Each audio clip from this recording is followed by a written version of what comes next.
పిల్లలు ఈరోజు ఇంట్లోనే ఉన్నారని వాళ్ళ కోసం అయితే కప్ కేక్స్ అయితే ప్రిపేర్ చేశాను. నేను ఎలా ప్రిపేర్ చేశానో మీకు సింపుల్గా చూపిస్తాను. ముందుగా ఒక 2 ఎగ్స్ తీసుకొని మనం రూమ్ టెంపరేచర్లో ఉండే 2 ఎగ్స్ తీసుకొని మంచిగా బీట్ చేసుకోవాలి. ఇలా వైట్ కలర్ వచ్చే వరకు బీట్ చేసుకోవాలి. ఇలా బీట్ చేసుకున్న తర్వాత మనం డ్రై ఇంగ్రీడియంట్స్ని అయితే జల్లించుకొని పక్కన పెట్టుకోవాలి. మైదా పిండి, బేకింగ్ పౌడర్, బేకింగ్ సోడా, ఇంకా షుగర్ పౌడర్ని మిక్సీ చేసుకొని మొత్తం పూర్తిగా జల్లించుకొని ఇందులో కొంచెం కొంచెంగా వేసుకుంటూ జల్లించుకొని కలుపుకోవాలి. తర్వాత ఇందులో కొంచెం వెనిలా ఎసెన్స్ వేసుకోవాలి. కొంచెం కొంచెంగా 3 బ్యాచెస్లో వేసుకొని పూర్తిగా బీట్ చేసుకున్న తర్వాత ఎక్కువ బీట్ చేసుకోవద్దు. మనం ఒకసారి బీట్ చేసుకుంటే సరిపోతుంది. దగ్గర కప్ కేక్స్ మౌల్డ్స్ లేవు కాబట్టి నేనైతే ఇంట్లో ఉన్న చిన్న చిన్న గిన్నెలలో అయితే వేసుకొని అయితే చేశాను. ఫస్ట్ మనం తీసుకున్న చిన్న చిన్న గిన్నెలు అన్నిటికీ కొంచెం బటర్ స్ప్రెడ్ చేసుకొని తర్వాత అందులో మైదా పిండి జల్లించేసుకొని తీసుకోవాలి. తర్వాత కొంచెం టూటీ ఫ్రూటీ యాడ్ చేసుకొని మీద మైదా పిండితో డస్ట్ చేసుకోవడం వల్ల లోపలికి వెళ్ళిపోకుండా పైనే ఉండిపోతాయి. కేక్ మిక్స్ ని ఇందులో యాడ్ చేసిన తర్వాత ఒకసారి ట్యాప్ చేసుకోవాలి. బ్యాటర్ ని పూర్తిగా కలుపుకునేటప్పుడే మనం ప్రీ హీట్ అయితే చేసుకొని పెట్టుకోవాలి. ఒక బౌల్లో ఒక 15 మినిట్స్ అలా ప్రీ హీట్ చేసుకొని పెట్టుకుంటే త్వరగా అయిపోతుంది. ఇంకా ప్రీ హీట్ చేసుకున్న ఈ గిన్నెలోకి ఒక స్టాండ్ పెట్టుకొని నాకైతే ఒక 3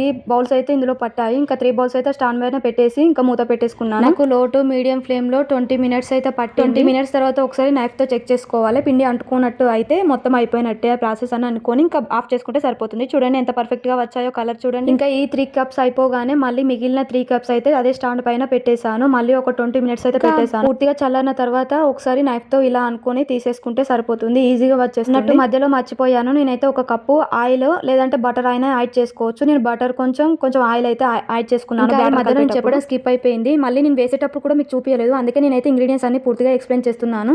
వీడియో తీసుకుంటూ నాకు ఒక్కదానికి అసలు నేను ట్రైపాడ్ పెట్టుకోలేదు, డైరెక్ట్ వీడియో తీసుకుంటూ చేశాను. కప్ కేక్స్ మౌల్డ్స్ లో చేస్తే బాగుంటుంది కావచ్చు. నేనైతే ఈ విధంగానైతే ప్రిపేర్ చేశాను ఇంట్లో ఉండే గిన్నెలతో. కానీ అయినా పర్ఫెక్ట్ గా వచ్చాయి. ఇంకా దాంట్లో అయితే ఇంకా లుక్ అనేది బాగా. ఈ వీడియో మీకు నచ్చితే ఒక చిన్న లైక్ ఇచ్చి సబ్స్క్రైబ్ చేసుకోవచ్చు కదా. సబ్స్క్రైబ్ చేసుకోవడం మాత్రం మర్చిపోకండి. Bye bye.